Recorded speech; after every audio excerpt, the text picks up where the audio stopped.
ঈদের 2 দিন আগে কি খবরটা দেখো না, লঞ্চের চাপা খাইয়া সোহেল নামে ওই ছেলেটা, ওই যে আমাদের মেহেন্দিগঞ্জ থানার, ওই বরিশাল মেহেন্দিগঞ্জ থানার ছেলেটা, একদম ছেলে এবং ছেলের বাবা ওই লঞ্চের চাপায় পইরা লাশের কোনো অস্তিত্ব ছিল না।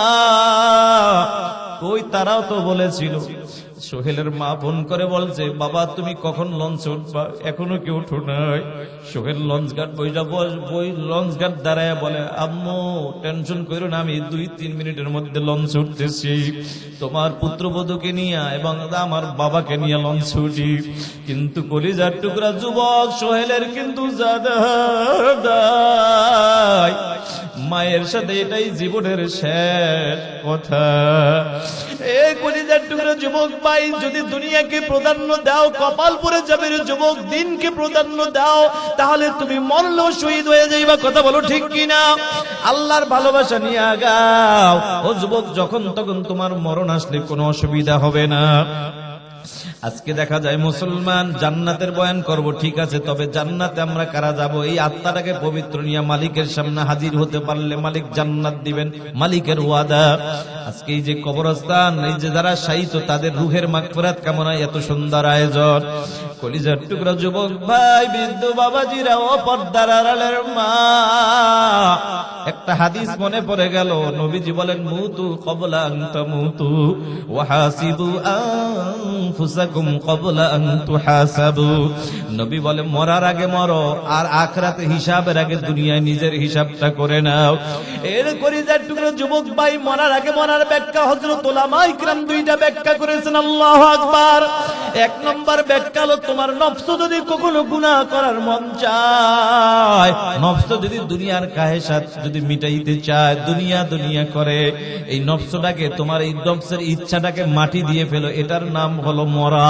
আর একটা মরার ব্যাখ্যা হযরত উলামায়ে করেছেন, উলামায়ে কেরাম করেছেন, যেটা হলো মরণের কথা বেশি বেশি স্মরণ করা। এবার বলতে পারো, হুজুর মরণের কথা আমাদের এলাকার সবাই তো স্মরণ করে। হুজুর আমাদের এলাকায় একটা মানুষ মারা গেলে কত আল্লাহর বান্দার আছে যায় গোসলটা পর্যন্ত করায়। হ্যাঁ বাবা, যেই ব্যক্তি গোসল করায় আমাদের দেশে, এটা তার পেশার নেশা হয়ে গেছে। এখনো পর্যন্ত ওই বান্দাও মরণকে স্মরণ করতে পারে না, কারণ এখনো আমাদের বাংলাদেশে বহু গোসল করেনওয়ালা, কবর খোদাওয়ালা লোক আছে। কবর খনন করা শেষ, আইসা একটা বিড়ি ধরায় আছে না নাই? এ বাবা, আছে না নাই? বুঝা গেল এই লোকটা পেশায় জড়িত হয়ে গেছে, নেশায় জড়িত হয়ে গেছে কবর খনন করা। কিন্তু এখনো পর্যন্ত কবরের কথা, তিনি মরণের কথা, নিজের ভিতরে মরতে যে হবে এটা নিজে এখনো বসাইতে পারে না। যদি বসাইতে পারতো, কসম আল্লাহর, বিড়ি জীবনে আর ধরাইতে পারতো না। ঠিক না বেঠিক?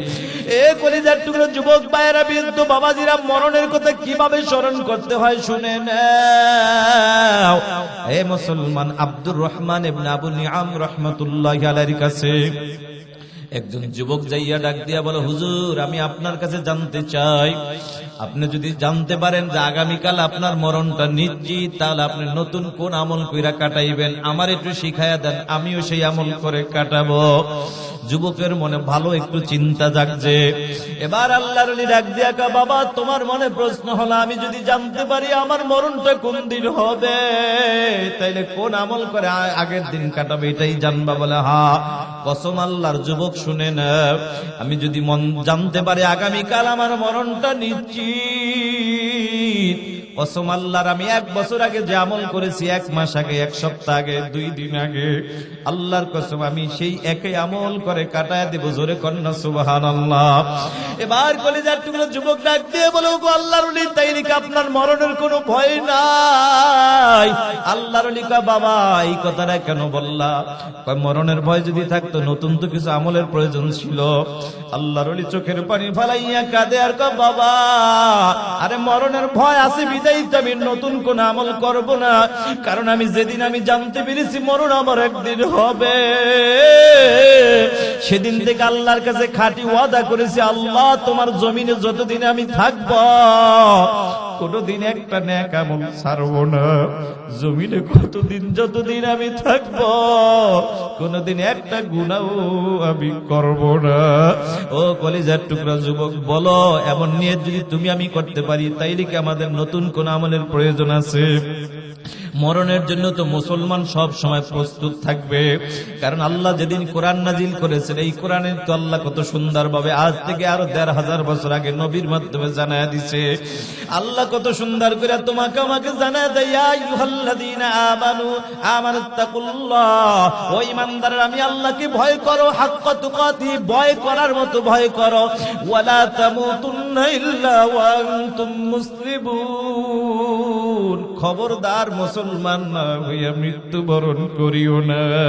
কলিজার টুকরা যুবক ভাই, বৃদ্ধ বাবাজিরা ও পর্দার আড়ালের মা, বুঝা গেল আসলে এটা আমাদের স্থায়ী ঠিকানা না। মুমিনের আসল বাড়ি, মুমিনের স্থায়ী বাড়ি ঠিকানা হলো জান্নাত।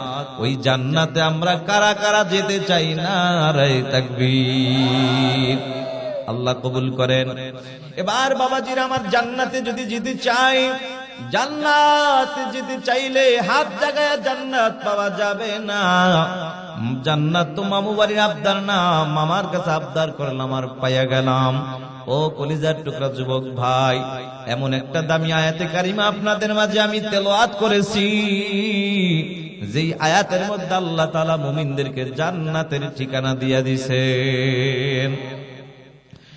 আল্লাহ তাআলা সূরা নাজিয়ার মধ্যে বলেন আল্লাহ জান্নাত কাদেরকে দিবেন শুনে নেন। আল্লাহ বলেন, ওয়া আম্মা মান খাফা মাকামা রাব্বিহি ওয়া নাহান নাফসা আনিল হাওয়া। আল্লাহ বলেন, ওয়া আম্মা মান খাফা মাকামা রাব্বি, আমি রবের সামনে দাঁড়ানোর ভয় নিয়া, ওয়া নাহান নাফসা আনিল হাওয়া, নিজের নফসটাকে যে পবিত্র রাখবা, মানে গুনাহমুক্ত রাখবা। আল্লাহ বলেন, ফা ইন্নাল জান্নাতা হিয়াল মাওয়া, নিশ্চয়ই তার ঠিকানা হলো মালিকের জান্নাত।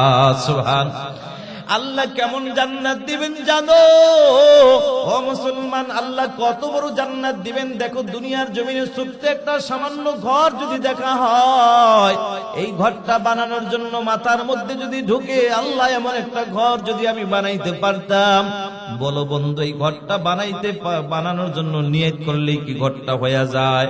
না রে বাবা, না না, দুনিয়া অর্জন করা বড় কঠিন, দুনিয়া বোঝা সহজ, অর্জন করা বড় কঠিন।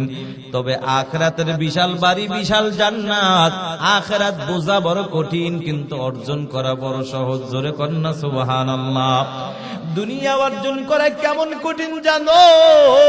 এই ঘরটা বানানোর নিয়ত করেছো বন্ধু, এই ঘর বানানোর জন্য তুমি শুধু নিয়ত করা লাগবে, এরপরে তোমার টাকা ইনকাম করা লাগবে, মিস্ত্রি ফিট করা লাগবে, সময় দেওয়া লাগবে, শ্রম দেওয়া লাগবে, এরপরে 1 বছর 6 মাস পরে ঘর হবে। আর আল্লাহর তৈরি জান্নাত পাওয়ার জন্য এত চেষ্টা লাগে না ওরে মুসলমান, তবে চেষ্টা মোটেও না করলেও আবারও হবে না। দুনিয়ার ছোট্ট একটা ঘর বানাইতে গেলে যদি এত কষ্ট করে লাগে, তাহলে আল্লাহর তৈরি জান্নাত পাওয়ার জন্য কি মোটেও কষ্ট করা লাগবে না? এরে মুসলমান, কেমন জান্নাত আল্লাহ দিবেন এটা একটু আগে শোনেন, তারপর আমি জান্নাতের বয়ান করব। মুসলমান, আল্লাহর গোলাম জিবরাইল আমিন একদিন আল্লাহকে ডাক দিয়া বলে, আল্লাহ মুমিনদের সাথে ওয়াদা করেছো মুমিনদেরকে জান্নাত দিবা। আল্লাহ ওই জান্নাতটা আমি জিবরাইল একটু ঘুরে দেখতে চাই। আল্লাহু আকবার। আল্লাহ বলে, জিবরাইল তুমি পারবা না, বিশাল বড় জান্নাত, এটা ঘোরার ক্ষমতা নাই। জিবরাইল আমিন কয়, মালিক যদি একটু অনুমতি দিতে একটু চেষ্টা করতাম। আল্লাহ ডাক দিয়ে বলে, ঠিক আছে, যেহেতু তোমার ইচ্ছা, যাও যাও, আমি আল্লাহ অনুমতি দিলাম। এরে বাকেরগঞ্জের মুসলমান, কেমন জিবরাইলকে আল্লাহ অনুমতি দিছে জানো? জিবরাইলের দেহটা কত বড় একটু শুইনা নাও। তোমার আমার নবী একদিন ডাক দিয়ে বলে, ভাই জিবরাইল, আপনাকে বহুবার দেখেছি, বিভিন্ন রূপে দেখেছি, আসল রূপে আমি দেখি নাই, দেখতে চাই। জিবরাইল আমিন এই কথাটা বলার পর, যে আল্লাহর নবী কথাটা বলার পর, জিবরাইল আমিন ডাক দিয়া বলে, ও পয়গম্বর, আল্লাহ পাক আমাকে একটা নয়, দুইটা নয়, 600 পাখা দান করেছেন।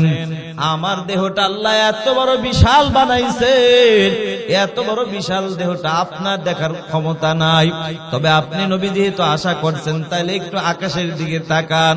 নবী আমার আকাশের দিকে তাকাবার পর জিবরাইল আমিন বলে, নবী এবার একটু আপনি নিচে তাকান, বলেন কিছু দেখতে পাইছেন কিনা? বলে, হ্যাঁ জিবরাইল দেখছি, পুরো আকাশটা সামিয়ানার মতো হয়ে গেছে। আল্লাহু আকবার। জিবরাইল আমিন ডাক দিয়া বলে, পয়গম্বর ওই আকাশটা সামিয়ানার মতো দেখছেন, ওটা দুনিয়ার কোন সামিয়ানা নয়। আল্লাহ পাক আমাকে 600 ডানা দান করেছেন পাখা, এর মাত্র একটা পাখা আমি মেলে দিয়েছি, যার কারণে পুরা আকাশটা জুড়ে সামিয়ানা হয়ে গেছে। নারায়ে তাকবীর। এই জিবরাইল আমিন বলে, এই জিবরাইল আমিন জান্নাত ঘোরার অনুমতি নিলেন, আল্লাহ পাক ঘোরার অনুমতি দিলেন। এই জিবরাইল আমিন ঘুরতে ঘুরতে ঘুরতে ঘুরতে 1 বছর 2 বছর নয়, 100 বছর নয়, 1000 বছর ঘুরলেন। একটানা 70,000 বছর ঘুরিয়া ডাক দিয়া কয়, আল্লাহ তুমি মুমিনদের সাথে ওয়াদা করেছো যেই জান্নাত দিবা, এই জান্নাতটা এত বড় বিশাল জান্নাত। আমি জিবরাইল 70,000 বছর ঘুরা মাত্র 2টা পিলার খুঁজে পেয়েছি। সুবহানাল্লাহ। এই জান্নাত আমাদেরকে আল্লাহ দিবেন ওয়াদা করেছেন। এখন এই জান্নাত পাওয়ার জন্য কিছু করণীয় আছে না নাই? আল্লাহ কাদেরকে দিবেন এবার আসেন। আল্লাহ বলছে, ওয়ানাহান নাফসা আনিল হাওয়া, নিজের নফসটাকে যে পবিত্র রাখবা, মানে গুনাহমুক্ত রাখবা। এই ভালো একটা আত্মা নিয়ে আমি মালিকের সামনে যে হাজির হবা, সেই আল্লাহ বলেন, ফা ইন্নাল জান্নাতা হিয়াল মাওয়া, নিশ্চয়ই তার ঠিকানা হলো সেই মালিকের জান্নাত। সুবহানাল্লাহ। এখন বাবাজিরা, এই আত্মাটাকে পবিত্র বানানোর জন্য আমাদের মেডিসিন দরকার আছে। 2টা মেডিসিন লাগবে। 2টা কয়টা? 2টা। 1 নম্বর মেডিসিনের নাম হলো তাকওয়া, 2 নম্বর মেডিসিনের নাম হইল আল্লাহর ভালোবাসা। কলিজার টুকরা যুবক, বৃদ্ধ বাবাজিরা, ও পর্দার আড়ালের মা, আল্লাহ তুমি জান্নাত যদি পেতে চাও তাহলে ভালো একটা আত্মা নিয়ে, পবিত্র আত্মা নিয়ে মালিকের সামনে হাজির হও। এই আত্মাটাকে পবিত্র বানানোর জন্য তোমার মেডিসিন লাগবে 2টা। তবে এই 2টা মেডিসিন কেমন মেডিসিন জানো? এই মেডিসিন তোমাদের বাকেরগঞ্জ সরকারি হসপিটালে গেলে পাওয়া যাবে না, বরিশাল মেডিকেল গেলে পাওয়া যাবে না, ঢাকা মেডিকেল গেলে পাওয়া যাবে না, এই মেডিকেল গেলে পাওয়া যাবে না। বলে 2টা মেডিসিনের মধ্যে 1 নম্বর মেডিসিনের নাম হলো তাকওয়া, 2 নম্বর মেডিসিনের নাম হইল আল্লাহর ভালোবাসা। তাকওয়া নামক মেডিসিনের এত পাওয়ার, এত পাওয়ার, বলে তাকওয়া নামক মেডিসিন যদি কারো অন্তরে একবার ঢুকে যায়, ওই বান্দাকে পিটায়াও দেখবেন গুনাহের কাজে নামানো যাবে না। কথা বলেন ঠিক না বেঠিক? যুবক ভাই, আর আল্লাহর ভালোবাসা নামক মেডিসিন যদি কারো অন্তরে একবার ঢুকে যায়, তারে পিটায়াও নেক আমল থেকে দূরে সরানো যাবে না। কথা ঠিক না বেঠিক? মেডিসিন লাগবে 2টা বাবা। কয়টা? 1 নম্বর মেডিসিনের নাম হলো তাকওয়া। এই তাকওয়া নামক মেডিসিনের পাওয়ার কত দেখো। আল্লাহর নবীর প্রিয় সাহাবী হযরত ওমর ফারুক রাদিয়াল্লাহু তাআলা আনহুর জামানার ঘটনা। হযরত ওমর রাদিয়াল্লাহু তাআলা আনহু যখন খেলাফতের দায়িত্বে ছিলেন, আল্লাহর হাবিব সাল্লাল্লাহু আলাইহি ওয়াসাল্লামের সাহাবী ঘুরে ঘুরে ঘুরে ঘুরে জনগণের খোঁজ খবর নিচ্ছিলেন। রাতের বেলা ঘুরতে ঘুরতে একটা ছোট্ট একটা ঘরের কিনারায় দাঁড়ায়। আল্লাহর নবীর প্রিয় সাহাবী ঘরের কিনারায় দাঁড়াবার পর ভিতর থেকে একটা আওয়াজ পায়। মা মেয়েকে ডাক দিয়া বলে, বেটি দুধ কি দহন করা হয়েছে? মেয়ে ডাক দিয়া কয়, মা গো দুধ তো দহন করা হয়েছে, তবে অন্য দিনের তুলনায় পরিমাণে একটু কম হয়েছে। মা ডাক দিয়া কয়, বেটি কোনো টেনশন নাই, দুধের মধ্যে একটু পানি মিশায় দিলেই তো দুধটা বেড়ে যায়, কিসের টেনশন? মেয়েটার ভিতরে কেমন তাকওয়া, কেমন আল্লাহর ভয়। মেয়েটা ডাক দিয়া কয়, মা এটা আমার দ্বারা সম্ভব হবে না। বলে কেন সম্ভব হবে না? বলে হযরত ওমর নিষেধ করেছে। মা ডাক দিয়া কয়, বেটি তুই কি বোকা নাকি? ওমর কি এখন তাকায় আছে নাকি? ওমর কি দেখে নাকি? মেয়েটার ভিতরে কেমন আল্লাহর ভয়। ও যুবক ভাই, ও বৃদ্ধ বাবাজিরা, ও পর্দার আড়ালের মা, আল্লাহকে যারা ভয় করে দরজা বন্ধ করলেও তারা গুনাহ করার সাহস পায় না। পানির মধ্যে ডুব দিলেও গুনাহ করার সাহস পায় না। কারণ এই বান্দারা ভালো কইরাই জানে দুনিয়ার কেউ দেখে না, একজন দেখেন তিনি কে। আর একবার আওয়াজ দিয়া বলো না তিনি কে। ওরে যুবক ভাই, ও বৃদ্ধ বাবাজিরা, ও পর্দার আড়ালের মা, এবার মেয়েটা ডাক দিয়া কামাগো, হযরত ওমর যদিও দেখে না, ওমরের আল্লাহ কিন্তু দেখে। কথাটা বলার পর ওমরের ভিতরে কথাটা যা খুব মাথার ব্রেনের মধ্যে বাড়ি মারছে। ওমর বড় খুশি হয়ে গেছে। সকালবেলা হযরত ওমর রাদিয়াল্লাহু তাআলা আবার ওই বাড়িতে আসলেন। আয়েশা ডাক দিয়া বলো, আল্লাহর বান্দি, তোমার সাথে আমার কথা আছে, সেটা হলো তোমার মেয়ের দিনদারি দেখে, তাকওয়া দেখে আমি ওমর এত পছন্দ হয়ে গেছে, যার কারণে আমি ওমর খুশি হই, আমি ওমরের ছেলের জন্য তোমার মেয়ের বিবাহের প্রস্তাব দিয়া দিলাম। নারায়ে তাকবীর। একটু চিন্তার বিষয়, চিন্তা করে দেখেন, হযরত ওমরের মতো একজন রাষ্ট্রপ্রধান হওয়া সত্ত্বেও একটা বার ভাবলেন না যে আমি ওমরের ছেলেকে বিয়ে করাবো এই গরিবের মেয়ে। কিন্তু আমাদের দেশে, ওরে ভাই, রাষ্ট্রপ্রধান দূরের কথা, এমপি মন্ত্রী তো বহু দূরের কথা, চেয়ারম্যানও দূরের কথা, একজন মেম্বার হইতে পারলো, হ্যাঁ, যার তার সাথে আত্মীয় করে না। কথা কোন ঠিক কিনা? কারণ একজন সরকারি লোক, একটা ভাব আছে না, কারণ সে দুনিয়াকে প্রাধান্য দেয়। দেখা যায় আমার আমি মেম্বারের মেয়েকে বিয়ে দেব আমি চেয়ারম্যানের ছেলের সাথে। কথা কোন ঠিক কিনা? হযরত ওমর রাষ্ট্রপ্রধান হওয়া সত্ত্বেও কিন্তু একবারও ভাবলেন না যে আমি একজন রাষ্ট্রপ্রধান হওয়া সত্ত্বেও আমার ছেলেকে আমি এই গরিবের মেয়ে আনবো না, এটা একবারও ভাবেন নাই। কেন? দুনিয়াকে প্রাধান্য দেন নাই, দিনকে প্রাধান্য দিয়েছেন। আজকে তো আমাদের কত হাজী সাহেব আছে, 14 বার মক্কা মদিনায় গিয়েছেন, এখনো পর্যন্ত দুনিয়ার লোভ অন্তর থেকে দূর করতে পারেন নাই, যার কারণে এখন আয়েশা ডাক দিয়া ঘটো, আমার মেয়ের জন্য এমন একটা ছেলে দেখো, যেই ছেলেটা হবে টাকাওয়ালা, বাড়িওয়ালা, গাড়িওয়ালা। যদি বিদেশিওয়ালা হয়, লন্ডন আমেরিকাওয়ালা হয়, তো কোনো কথাই নাই। আছে না নাই? আমি বলবো, ও হাজী সাহেব, তুমি মক্কা মদিনায় আসলে ঘুরতে যাও, আমার মায়ার নবীকে খুশি করার জন্য তুমি যাইতে পারো নাই। ও হাজী সাহেব, তুমি যদি আল্লাহর জন্য যাইতা, আল্লাহ পাওয়ার জন্যই যাইতা, বাড়িতে এসে তুমি বলতা, ও ঘটক ভাই, আগে যা ভুল করেছি আর ভুল করব না, আমার মেয়ের জন্য এমন একটা ছেলে দেখো, যেই ছেলেটা হবে দিনদার, তাকওয়াওয়ালা, আল্লাহওয়ালা যুবক, টাকা পয়সা যা আছে চলবে, অসুবিধা নাই, দুনিয়ায় কয়দিন আমরা থাকবো। ও কলিজার টুকরা যুবক, একটু চিন্তা করে দেখো, দুনিয়াটা কিন্তু আমাদের থাকার জায়গা নয়। ঈদের 2 দিন আগে কি খবরটা দেখো না, লঞ্চের চাপা খাইয়া সোহেল নামে ওই ছেলেটা, ওই যে আমাদের মেহেন্দিগঞ্জ থানার, ওই বরিশাল মেহেন্দিগঞ্জ থানার ছেলেটা, একদম ছেলে এবং ছেলের বাবা ওই লঞ্চের চাপায় পইরা, লাশের কোনো অস্তিত্ব ছিল না। ওই তারাও তো বলেছিল, সোহেলের মা ফোন করে বলছে, বাবা তুমি কখন লঞ্চে উঠবা, এখনো কেউ উঠো নাই। Sohel launch guard launch guard দাঁড়ায় বলে, আম্মু টেনশন করো না, আমি 2-3 মিনিটের মধ্যে লঞ্চে উঠতেছি, তোমার পুত্রবধূকে নিয়ে এবং আমার বাবাকে নিয়ে লঞ্চে উঠি। কিন্তু কলিজার টুকরা যুবক, সোহেলের কিন্তু মায়ের সাথে এটাই জীবনের শেষ কথা। এই কলিজার টুকরা যুবক ভাই, যদি দুনিয়াকে প্রাধান্য দাও, কপাল পুড়ে যাবে রে যুবক। দিনকে প্রাধান্য দাও, তাহলে তুমি মরলেও শহীদ হয়ে যাইবা। কথা বলো ঠিক কিনা? আল্লাহর ভালোবাসা নিয়ে আগাও। ও যুবক, যখন তখন তোমার মরণ আসলে কোনো অসুবিধা হবে না। আজকে দেখা যায় মুসলমান জান্নাতের বয়ান করব, ঠিক আছে, তবে জান্নাতে আমরা কারা যাব? এই আত্মাটাকে পবিত্র নিয়ে মালিকের সামনে হাজির হতে পারলে মালিক জান্নাত দিবেন, মালিকের ওয়াদা। আজকে এই যে কবরস্থান, এই যে যারা শায়িত, তাদের রুহের মাগফিরাত কামনায় এত সুন্দর আয়োজন। কলিজার টুকরা যুবক ভাই, বৃদ্ধ বাবাজিরা, ও পর্দার আড়ালের মা, একটা হাদিস মনে পড়ে গেল। নবীজি বলেন, মুতু ক্বাবলা আন তামুতু ওয়া হাসিবু আনফুসাকুম ক্বাবলা আন তুহাসাবু। নবী বলে, মরার আগে মরো, আর আখিরাতে হিসাবের আগে দুনিয়ায় নিজের হিসাবটা করে নাও। এর কলিজার টুকরা যুবক ভাই, মরার আগে মরার ব্যাখ্যা হযরত উলামায়ে কিরাম 2টা ব্যাখ্যা করেছেন। আল্লাহু আকবার। 1 নম্বর ব্যাখ্যা হলো, তোমার নফস যদি কখনো গুনাহ করার মন চায়, নফস যদি দুনিয়ার কাহেসাত যদি মিটাইতে চায়, দুনিয়া দুনিয়া করে, এই নফসটাকে, তোমার এই নফসের ইচ্ছাটাকে মাটি দিয়ে ফেলো, এটার নাম হলো মরা।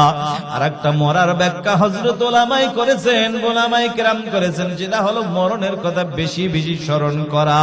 এবার বলতে পারো হুজুর মরণের কথা আমাদের এলাকার সবাই তো স্মরণ করে। হুজুর আমাদের এলাকায় একটা মানুষ মারা গেলে কত আল্লাহর বান্দার আছে যায় গোসলটা পর্যন্ত করায়। হ্যাঁ বাবা, যেই ব্যক্তি গোসল করায় আমাদের দেশে এটা তার পেশার নেশা হয়ে গেছে, এখনো পর্যন্ত ওই বান্দাও মরণকে স্মরণ করতে পারে না। কারণ এখনো আমাদের বাংলাদেশে বহু গোসল করেনওয়ালা, কবর খোদাওয়ালা লোক আছে। কবর খনন করা শেষ, আইসা একটা বিড়ি ধরায় আছে না নাই? এ বাবা আছে না নাই? বুঝা গেল এই লোকটা পেশায় জড়িত হয়ে গেছে, নেশায় জড়িত হয়ে গেছে কবর খনন করা, কিন্তু এখনো পর্যন্ত কবরের কথা, তিনি মরণের কথা, নিজের ভিতরে মরতে যে হবে এটা নিজে এখনো বসাইতে পারে না। যদি বসাইতে পারতো কসম আল্লাহর বিড়ি জীবনে আর তোরাইতে পারতো না। ঠিক না বেঠি? এ কলিজার টুকরো যুবক ভাইয়েরা, বৃদ্ধ বাবাজিরা, মরণের কথা কিভাবে স্মরণ করতে হয় শুনে নাও। এ মুসলমান, আব্দুর রহমান ইবনে আবু নিআম রাহমাতুল্লাহি আলাইহির কাছে একজন যুবক যাইয়া ডাক দিয়া বলে, হুজুর আমি আপনার কাছে জানতে চাই, আপনি যদি জানতে পারেন যে আগামীকাল আপনার মরণটা নিশ্চিত, তাহলে আপনি নতুন কোন আমল কইরা কাটাইবেন, আমার একটু শিখাইয়া দেন, আমিও সেই আমল করে কাটাবো। যুবকের মনে ভালো একটু চিন্তা জাগছে। এবার আল্লাহর ওলি ডাক দিয়া কয়, বাবা তোমার মনে প্রশ্ন হলো আমি যদি জানতে পারি আমার মরণটা কোন দিন হবে, তাইলে কোন আমল করে আগের দিন কাটাবে এটাই জানবা? বলে হ্যাঁ। কসম আল্লাহর যুবক শুনে না, আমি যদি জানতে পারি আগামীকাল আমার মরণটা নিশ্চিত, কসম আল্লাহর আমি 1 বছর আগে যে আমল করেছি, 1 মাস আগে, 1 সপ্তাহ আগে, 2 দিন আগে, আল্লাহর কসম আমি সেই একই আমল করে কাটায় দেব। জোরে কন্না সুবহানাল্লাহ। এবার কলিজার টুকরো যুবক ডাক দিয়ে বলে, ওগো আল্লাহর ওলি, তাইলে কি আপনার মরণের কোনো ভয় নাই? আল্লাহর ওলি কয়, বাবা এই কথাটা কেন বললা? কয় মরণের ভয় যদি থাকতো নতুন তো কিছু আমলের প্রয়োজন ছিল। আল্লাহর ওলি চোখের পানি ফালাইয়া কাঁদে আর কয়, বাবা আরে মরণের ভয় আছে বিদায় আমি নতুন কোন আমল করব না, কারণ আমি যেদিন আমি জানতে পেরেছি মরণ আমার একদিন হবে, সেদিন থেকে আল্লাহর কাছে খাঁটি ওয়াদা করেছি, আল্লাহ তোমার জমিনে যতদিন আমি থাকব কোনদিন একটা নেক আমল ছাড়বো না, জমিনে কতদিন যতদিন আমি থাকব কোনদিন একটা গুনাহ আমি করব না। ও কলিজার টুকরা যুবক, বলো এমন নিয়ত যদি তুমি আমি করতে পারি, তাইলে কি আমাদের নতুন কোন আমলের প্রয়োজন আছে? মরণের জন্য তো মুসলমান সব সময় প্রস্তুত থাকবে, কারণ আল্লাহ যেদিন কোরআন নাজিল করেছেন, এই কোরআনের তো আল্লাহ কত সুন্দরভাবে আজ থেকে আরো ১৫০০ বছর আগে নবীর মাধ্যমে জানায়া দিছে। আল্লাহ কত সুন্দর করে তোমাকে আমাকে জানায় দেয়, ইয়া আইয়ুহাল্লাযীনা আমানু আমানুত্তাকুল্লাহ, ও ঈমানদাররা আমি আল্লাহকে ভয় করো, হাক্কা তুকাতি, ভয় করার মতো ভয় করো, ওয়ালা তামুতুন্না ইল্লা ওয়া আনতুম মুসলিমুন, খবরদার মুসলমান না হইয়া মৃত্যুবরণ করিও না। এখন যুবক তোমরা মনে মনে ভাবতে পারো, হুজুর তাইলে আল্লাহ যে বলছে মুসলমান না হইয়া কবর আসিও না, এবার হুজুর আমাদের জানার দরকার মুসলমান কাকে বলে। আরেকটা জিনিস জানার দরকার হুজুর, আরেকটা জিনিস জানার দরকার, আমাদের মরণটা কোন দিন হবে, মরণটা কোন দিন হবে এটা যদি জানতে পারতাম হুজুর তওবা কইরা মুসলমান হইয়া রেডি হয়ে বসে থাকতাম। কথা ঠিক না বেটি? এ কলিজার টুকরা যুবক ভাই, বৃদ্ধ বাবাজিরা, পর্দার আড়ালের মা বোনেরা, মরণ কোন দিন হবে এটা কেউ জানে না। ইমাম মালিক রাহমাতুল্লাহি আলাইহি উচ্চ মাপের একজন বুজুর্গ, বড় আল্লাহ ওয়ালা, ইমাম মালিক রাহমাতুল্লাহি আলাইহি তিনি হিজরত করে যখন মদিনায় চলে যান, মদিনায় যাওয়ার পরে যায় দেখেন মানুষগুলা মদিনায় যাইয়া দিলটা এমন নরম হয়ে গেছে, যেখানে আপনার আমার নবীর রওজা শরীফ, যেখানে আমার নবী মদিনার মাটিতে শুয়ে আছে, আমার নবীর মায়া পইরা গেছে, নবীর প্রেমে এমন ভাবে পইরা গেছে। ইমাম মালিক রাহমাতুল্লাহ আলাইহি ডাক দিয়া কয়, আল্লাহ আমি ইমাম মালিকের মরণটা যেন আল্লাহ মদিনার মাটিতে হয়। আল্লাহু আকবার। আমি মরণের আগ পর্যন্ত আমি মদিনার মাটি ছাইরে আমি কোথাও যাব না। কিন্তু মদিনায় হিজরত করে যাওয়ার পর তাকায়া দেখে মানুষগুলা হজ করার জন্য পোশাকগুলা পরতেছে, ইহরামের কাপড় পরতেছে, মক্কায় চলে যায়, মক্কায় চলে যায় জিয়ারত করার জন্য। ইমাম মালিক রাহমাতুল্লাহি আলাইহি এই দৃশ্যগুলা দেখে মনটা আর মানে না, তারও মন চায় কাবার শরীফ, কাবার জিয়ারত করার জন্য, বাইতুল্লাহ জিয়ারত করার জন্য মন চায়। এখন কি করবে? এখন তো তার জানার দরকার মরণটা কোন দিন হবে। ইমাম মালিক রাহমাতুল্লাহি আলাইহি নিয়ত করেছে আমার মরণটা যেন আমার এই জমিনেই হয়, মরণের আগে মদিনার মাটি থেকে আমি বের হব না। এখন জানার দরকার আমার মরণটা কোন দিন হবে। যদি আমি মক্কায় চলে যাই বাইতুল্লাহ জিয়ারত করার জন্য, পথে যদি আমার মরণটা হয় তাইলে তো আমার মনের আশা পূরণ হইল না, আমার নবীর দেশে তো আমার মরণটা হইল না যেই মাটিতে আমার নবীকে রাখা। ইমাম মালিক চিন্তায় পড়ে যায়। ইমাম মালিক রাহমাতুল্লাহি আলাইহি ইশারের নামাজটা পড়া ইস্তেখারা কইরা, ইস্তেখারা 2 রাকাত নফল নামাজ পড়া তিনি ঘুমায়া পড়লেন। ঘুমের ঘরে হঠাৎ করে দেখে মদিনা ওয়ালা নবী তার দরজায় হাজির। আল্লাহর নবী আয়েশা 5টা আঙ্গুল দেখাইয়া এবার নবী আমার চলে যায়। ইমাম মালিক রাহমাতুল্লাহি আলাইহি চিন্তায় পড়ে যায়, আরো চিন্তায় বেশি পড়ে গেল। আমার নবী তাইলে কি বুঝাইলো? আমি কি 5 বছর বাঁচবো, না 5 দিন, না 5 ঘন্টা, না 5 মিনিট? এখন এই ব্যাখ্যাটাও তো জানার দরকার। ঘুমতে গোটার পরে হঠাৎ মাথায় আসলো যে ইবনে শিরিন তো ভালো একজন লোক, তিনি স্বপ্নের ব্যাখ্যা জানার ওস্তাদ। এবার তার খাদেমকে পাঠিয়ে দিলেন, যাও যাও ইবনে শিরিনের কাছে যাইয়া খবরদার আমার নামটা বলবা না, স্বপ্ন কে দেখেছে বলবা না, শুধু যাইয়া জানবা আল্লাহর নবী যদি কাউকে এভাবে স্বপ্নে 5 আঙ্গুল দেখায়া যায় স্বপ্নের ব্যাখ্যাটা কি হতে পারে। এবার খাদেম চলে যায়, ডাক দিয়া বলে, ও আল্লাহর ওলি, একজন জানতে চাইছে আল্লাহর ওলি তাকে ঘুমের ঘরে 5টা আঙ্গুল দেখাইছে, এই 5টা আঙ্গুল দেখাইয়া আল্লাহর নবী কি বুঝাইছে একটু জানতে চাই। এবার ইমাম মালিক রাহমাতুল্লাহি আলাইহি খাদেমকে এবার ইবনে শিরিন রাহমাতুল্লাহি আলাইহি ডাক দিয়া কয়, বাবা স্বপ্নের ব্যাখ্যা যদি পেতে চাও আগে জানাইতে হবে স্বপ্নটা দেখেছেন কে। এবার খাদেম ডাক দিয়া আল্লাহর ওলি তিনি তো বলতে নিষেধ করেছে, তাইলে স্বপ্নের ব্যাখ্যা দেওয়া যাবে না। তবে আমি ইবনে শিরিন এটা বলতে পারি, এমন স্বপ্ন দেখার মতো লোক ইমাম মালিক ব্যতীত আর কেউ হতে পারে না। নারায়ে তাকবীর। বাবাজি কষ্ট হচ্ছে নাকি আপনাদের? এবার ইমাম মালিকের খাদেম ডাক দিয়া কয়, হুজুর তাইলে আমি হুজুরের অনুমতি আনি এরপরে নাম ভাঙবো। খাদেম চইলা যায়, ও ডাক দিয়া বলো, গো আল্লাহর ওলি। ইবনে শিরিন ডাক দিয়া বলছে, যদি নাম না প্রকাশ করা হয় স্বপ্নের ব্যাখ্যা দিবে না। এটাও বলছে যে ইমাম মালিক ব্যতীত এমন দামি স্বপ্ন তো দেখার কেউ নাই। হুজুর তাইলে কি করতে পারি বলেন? এবার ইমাম মালিক রাহমাতুল্লাহি আলাইহি ডাক দিয়া কয়, বাবা তাইলে তো যাই নাই বলাইছে, বলে দাও। হ্যাঁ ঠিক আছে, দেখো কি বলে। এবার ইমাম মালিকের খাদেম ডাক দিয়া কয়, হুজুর ঠিক আছে, আপনি এবার স্বপ্নের ব্যাখ্যা বলেন। এবার ডাক দিয়া কয়, এই খাদেম শুনে নাও, ইমাম মালিককে জানায়া দিও আল্লাহর নবী বিশ্ব নবী জনাব মুহাম্মদুর রাসূলুল্লাহ সাল্লাল্লাহু আলাইহি ওয়াসাল্লাম তিনি আয়েশা এটাই জানাইতে বলছেন যে রে ইমাম মালিক, যত বড় জ্ঞানী হও, যত বড় ইলম ওয়ালা হও, এখন পর্যন্ত 5 জিনিসের ইলম তুমি ইমাম মালিক কেন পৃথিবীর কেউ এখনো ইলম অর্জন করতে পারে নাই। এই 5 বিষয়ের ইলম একমাত্র মহান আল্লাহ নিজের কাছে রেখে দিয়েছেন। 5 বিষয়ের ইলম কি জানবেন? জানার ইচ্ছা আছে? আল্লাহ কবুল করেন, বলবো ইনশাআল্লাহ। এবার আসেন, আবার আসি ওই যে পিছনে। আম্মা মান খাফা মাকামা রাব্বি, আল্লাহ বলে আমি রবের সামনে দাঁড়ানোর ভয় নিয়া, ওয়া নাহান নাফসা আনিল হাওয়া, নিজের নফসটাকে যে পবিত্র রাখবা। আল্লাহ বলে ফা ইন্নাল জান্নাতা হিয়াল মাওয়া, নিশ্চয়ই তার ঠিকানা হলো মালিকের জান্নাত। ও যুবক ভাই, বৃদ্ধ বাবাজিরা, ও পর্দার আড়ালের মা, আল্লাহর তৈরি জান্নাতে যদি যেতে চাও তাহলে আত্মাটাকে পবিত্র বানাইয়া মালিকের সামনে হাজির হওয়া লাগবে। এবার আসো আত্মাটাকে পবিত্র বানানোর জন্য কি করা লাগবে? বলে 2টা মেডিসিন লাগবে। মেডিসিনগুলা হুজুর কোথায় গেলে পাওয়া যায়? এটা কি আমাদের বরিশাল পাওয়া যাবে? না বাবা, বরিশাল পটুয়াখালী জেলায় পাওয়া যাবে না, ভোলা গেলেও পাওয়া যাবে না, ওই পিরিজপুর গেলেও বাগেরহাট গেলেও পাওয়া যাবে না। এই মেডিসিন কোথায় গেলে পাওয়া যাবে? আমার আল্লাহ সেটাও কুরআনুল কারীমের মাধ্যমে জানায়া দেয়। নারায়ে তাকবীর। আল্লাহ বলে, ইয়া আইয়ুহাল্লাযীনা আমানুত্তাকুল্লাহ,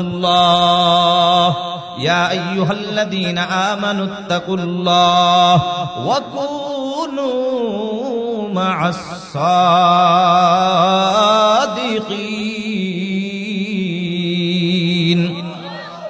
আল্লাহ বলো, ইমানদার আমি আল্লাহকে ভয় করো। ওয়াকুনু মা'আস সাদিকিন, আরে ভয় দিলে না, আল্লাহ বলে ওয়াকুনু মা'আস সাদিকিন, সাদিকিন যারা সত্যবাদী যারা, তাদের সহবত অর্জন করো। তাই এক কথায় আমি আল্লাহকে যারা ভয় করে তাদের সহবতে যাও, অটোমেটিক তোমার দিলেও আমি আল্লাহর ভয় চলে আসবে, তাকওয়া দিলের মধ্যে ঢুকে যাবে। এ কলিজার টুকরা যুবক ভাই, বৃদ্ধ বাবাজিরা, ওয়াকুনু মা'আস সাদিকিন, আল্লাহ বলে আমি আল্লাহকে ভয় যারা করে তাদের সহবত অর্জন করো। আল্লাহ ওয়ালাদের সহবতে গেলে মানুষ কিন্তু আল্লাহ ওয়ালা হইতে পারে। কথা বলেন ঠিক না বেঠিক? এটার বাস্তব প্রমাণ আল্লাহ ওয়ালা হওয়ার জন্য যে আল্লাহ ওয়ালাদের সহবতে গেলে আল্লাহ যে বলছে ওয়াকুনু মা'আস সাদিকিন, এটা যে কতটুকু সত্য, ছোট্ট একটা ঘটনা দিয়ে আপনাদেরকে বুঝাইয়া দেয়। এরে কলিজার টুকরা যুবক ভাই ও বৃদ্ধ বাবাজিরা ও পর্দার আড়ালের মা, এক আল্লাহর বান্দি ডাক দিয়া কয়, আল্লাহ আমার হায়াতের জিন্দেগিতে আমি তোমার কাছে 2টা আবদার জানাই। একটা হলো তুমি আমাকে নেক হায়াত দান করো, আর একটা দোয়া করো, আল্লাহ হায়াতের জিন্দেগিতে তুমি আমার জন্য একজন নেককার আল্লাহ ওয়ালা একটা স্বামী দান করো। বর্তমানে আমার বাংলাদেশে কিন্তু অনেক মা বোন পাওয়া যায়, এরা আল্লাহওয়ালা স্বামী চায় না, টুপিওয়ালা দাড়িওয়ালা নামাজি স্বামী এরা চায় না। এরা যেটা চায় সেটা হইল টাকাওয়ালা, বাড়িওয়ালা, গাড়িওয়ালা, বিদেশিওয়ালা স্বামী চায়। কথা ঠিক না বেঠিক? আল্লাহর কসম করে বলি ও পর্দার আড়ালের মা, টাকা শান্তি দিতে পারে না, বিল্ডিং বাড়ি গাড়ি শান্তি দিতে পারে না, শান্তি দেওয়ার মালিক যিনি তিনি কে? এবার আল্লাহর বান্দি চাইছে আল্লাহওয়ালা স্বামী, আল্লাহওয়ালা, কিন্তু আল্লাহ পাক তাকে ঈমানি একটা পরীক্ষার মধ্যে ফালায়া দিলেন। আল্লাহ সূরা বাকারার 155 নং আয়াতের মধ্যে সুন্দরভাবে স্পষ্টভাবে জানায়া দেয়। আল্লাহ বলে, ওয়ালা নাবলুওয়ান্নাকুম বিশাইইন মিনাল খাউফি ওয়াল জু'i ওয়া নাকস। আল্লাহ ডাক দিয়া কয়, ঈমানদার মুসিবত দেওয়ার মালিক আমি আল্লাহ, মুসিবত থেকে হেফাজত করার মালিক আমি আল্লাহ। কথা ঠিক না বেঠিক?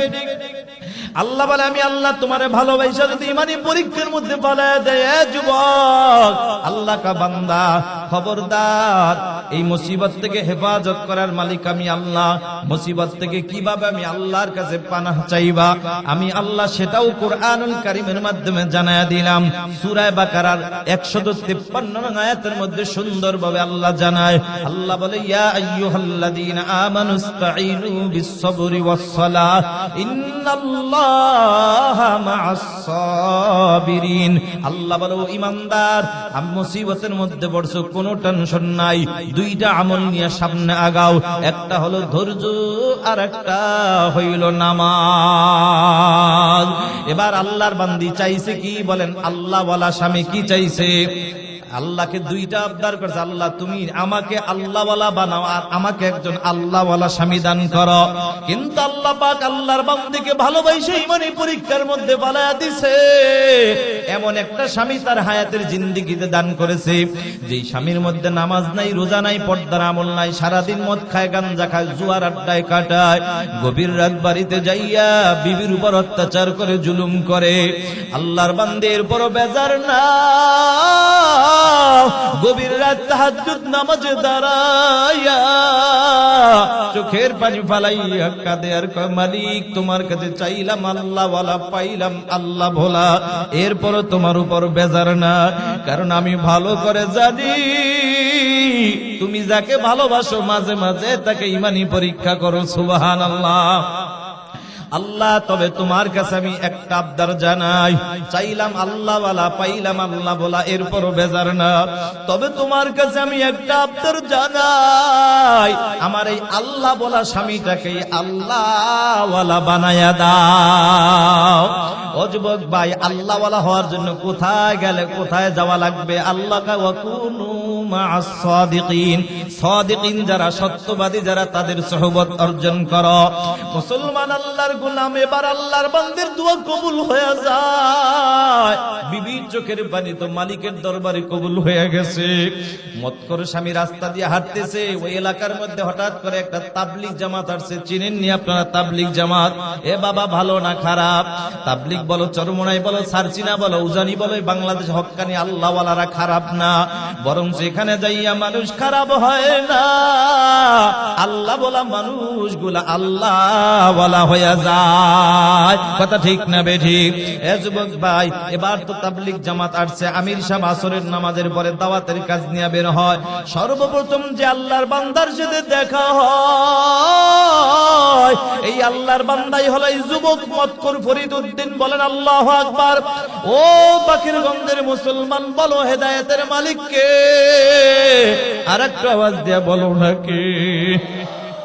বলা যায় না যুবক ভাই, আল্লাহ কখন কাকে হেদায়েত দিয়ে দেন। দিলটা নরম কইরা একটা ঘন্টাও যদি পাও, আধা ঘন্টা পাও, 10 মিনিট পাও, বয়ানটা মনোযোগ দিয়ে শোনো, হেদায়েতের উদ্দেশ্য শোনো। এ কলিজার টুকরা যুবক ভাই, ও বৃদ্ধ বাবাজিরা, এবার আল্লাহর বান্দির দোয়া কবুল হয়ে যায়। আল্লাহর ওলি সালাম দিয়া বলে, বাবা তোমার নাম কি? আমির সাহেব সালাম দিয়া বলে, বাবা তোমার নাম কি? মতকর বলে, হুজুর আমার নাম হলো ফরিদউদ্দিন।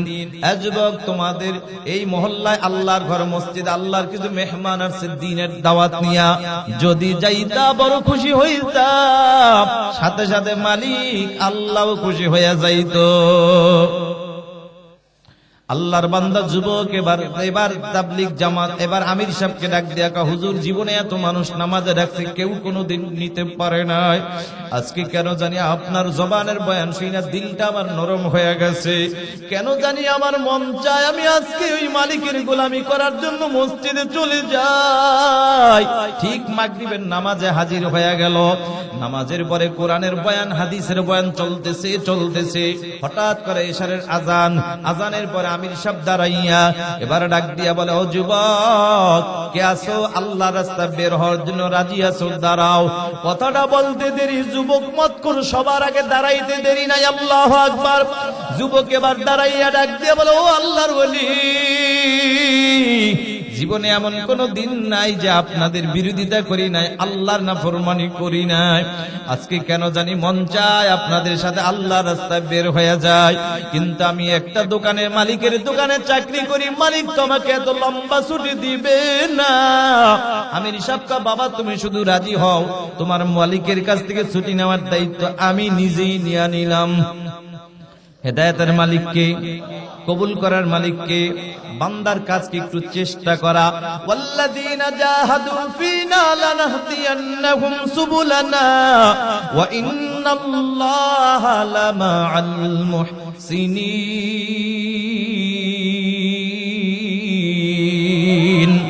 আল্লাহ বলে, বান্দা তোমাকে কাজ হলো চেষ্টা করা, মুশাহাদা চালায়া যাও কবুল করার মালিককে।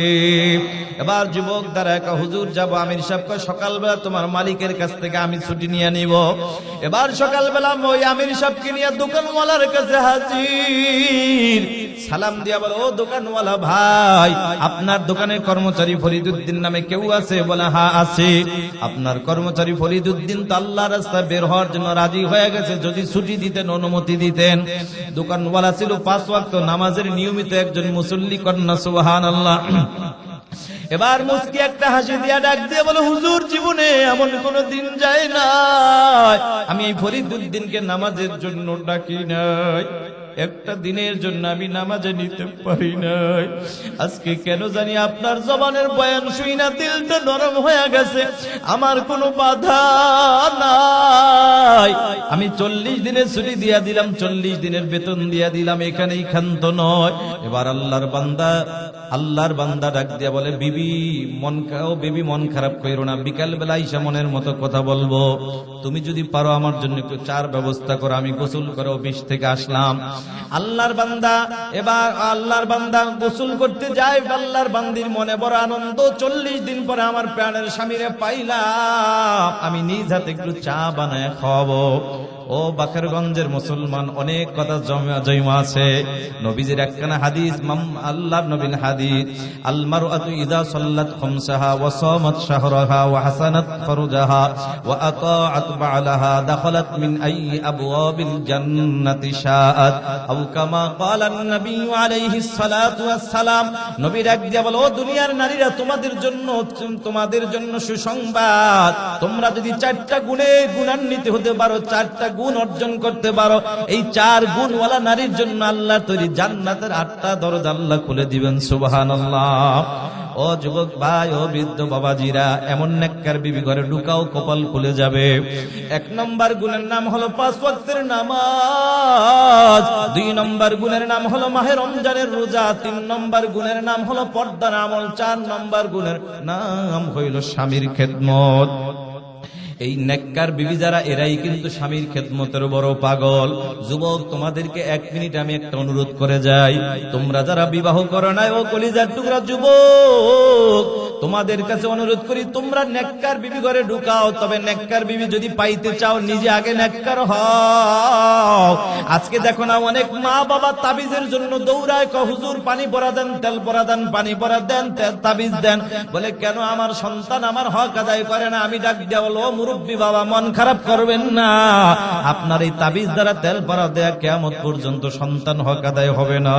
আপনি সন্তান কেন হক আদায় করেন? আপনি জীবনে একটা ভুল করেছেন, সেই ভুলটা কি ধরায়া দেয়? এই ভুলটা হলো, আপনার সন্তান দুনিয়া আসার আগে আপনি বাবার কাছে 2টা হক ছিল, এই হক 2টা আপনি আদায় করেন না।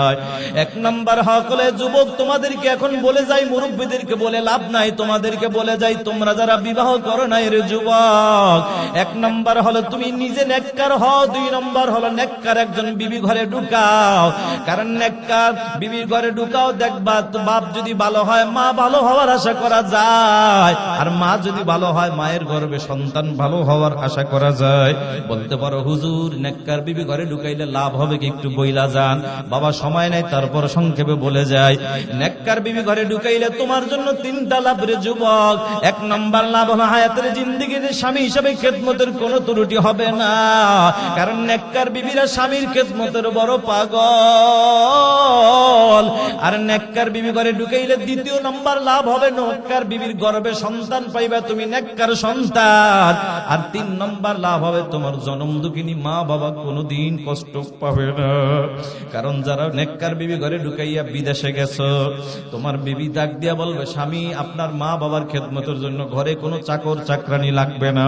কারণ আপনার মাই আমার মা, আপনার বাবাই আমার বাবা। কারণ আমার মা বাবা ভাই বোন সবাইকে ফালাইয়া আপনার মোহাব্বতে আপনার বাড়িতে হাজির হইলাম। আপনার মা এবং বাবাকে যদি মা বাবার মতো সম্মান করি, তারাও আমাকে তাদের মেয়ের মতো স্নেহ ভালোবাসা দিবে। কথা ঠিক না বেঠিক? যুবক, এটা শুধু নেককার বিবি ঘরে ঢুকাইলে পাবা। আর যদি এর বিপরীত বেআমলওয়ালা বেপরদাওয়ালা বিবি ঘরে ঢুকাও, তাইলে কপাল বড় মন্দ। তোমার জন্য ওদিকে যেমন 3টা লাভ, এদিকে কিন্তু 3টা ক্ষতি। 1 নম্বর ক্ষতি, স্বামী হিসাবে খেদমত কোনোদিন তুমি পাইবা না। কারণ বেআমলওয়ালা নারীরা, বেআমলওয়ালা বেপরদাওয়ালা নারীরা স্বামীর খেদমতের পাগল না, বরঞ্চ স্বামীর কষ্টের টাকায় মোবাইল এমবি ভরে ভরে অন্য পুরুষের সাথে কালেকশন লাগাইয়া তাদের খেদমতের বড় পাগল। কথা ঠিক না বেঠিক?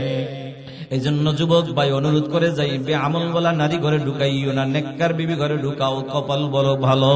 বেআমলওয়ালা নারী ঘরে ঢুকাইলে 3 ক্ষতি। 1 নম্বর স্বামী হিসাবে খেদমত পাইবা না, 2 নম্বর নেককার সন্তান পাইবা না, 3 নম্বর জনম দুঃখিনী মা বাবার খেদমত পাইবা না। এ কলিজার টুকরা যুবক, দেখো নেককার বিবিরা স্বামীর খেদমতের কেমন পাগল। ওই যে স্বামী ডাক দেখা, বিবি আমি অফিসে চলে যাব, আমার জন্য একটু চার ব্যবস্থা করো। 40 দিন পর বিবি স্বামীরে পায়া মনে বড় আনন্দ।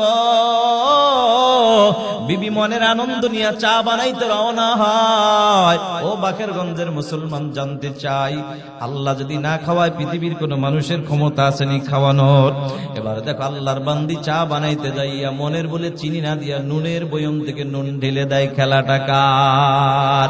আল্লাহ বুঝাইতে চায়, ওরে বরিশাল জেলার বাকেরগঞ্জ থানার মুসলমান, আরে তোমরা যারা তাবলিগ দেখতে পারো না, সারচিনা দেখতে পারো না, চরমনাই দেখতে পারো না, উজানি দেখতে পারো না, এমন আল্লাহওয়ালার দরবারে যাইয়া মানুষ কখনো খারাপ হয় না, বরং আল্লাহ বলা মানুষগুলা আল্লাহওয়ালা হইয়া যায়। কথা ঠিক না বেঠিক? এটার বাস্তবতা দেখেন। বিবি তো চার মধ্যে চিনি না দিয়ে কি দিছে? নুন ঢাইলা দিছে। এখন স্বামীর তো মাথা গরম হওয়ার কথা, কিন্তু হেদায়েত দেওয়ার মালিককে। স্বামী তো গোসল করে আসছে, চা পান করবে, বিবি চাটা ঢেলে দেয়। স্বামী ওই যে তাবলিগে যে আমল শিখাচ্ছে, শুরুতে বিসমিল্লাহ, শেষে আলহামদুলিল্লাহ, মাঝে কোনো শব্দ করে নাই। জোরে কন্যা সুবহানাল্লাহ। একবারও বলে নাই কিরে বিবি চার মধ্যে নুন কেন দিলা, চিনি না দিয়া? কথাটা কেন বলে নাই জানো? ওই যে আমার মায়ার নবী সুন্নত খানায় কোনো দোষ ধরা যাবে না। এবার তো যুবক তো অফিসে চলে গেল। বিবি মনে মনে চিন্তা করে, আরে অবশিষ্ট চা ফালায়া লাভ নাই, শয়তানের কাজ, এটা আমি নিজেই খাইয়া ফালাই। আল্লাহর বান্দি চাটা মুখে লাগাইতে দেরি, আল্লাহর বান্দির চোখ দিয়ে টপ টপ করে পানি পড়তে দেরি নাই। কাঁদে আর কয়, মালিক আজকে মনে হয় আমার স্বামীর সময় না থাকার কারণে বুঝি আজকে আমাকে মারে নাই। কারণ ওই যে নুনের কারণে মায়ের খেয়েছে, আজও সেই মায়ের কথা বলতে পারে নাই। ও বাকেরগঞ্জের মুসলমান, বলেন আসলে কি সময়ের অভাবে মারে নাই? বলেন হেদায়েতের মালিককে। এবার আল্লাহর বান্দা তো অফিসে চলে গেল। বিবি ভয়ে কাঁপতেছে, না জানি বিকাল বেলায় সেই মাইর শুরু করে দেয়। এবার আল্লাহর বা আপনাদের মন কি বলে, আসলে কি মারবে?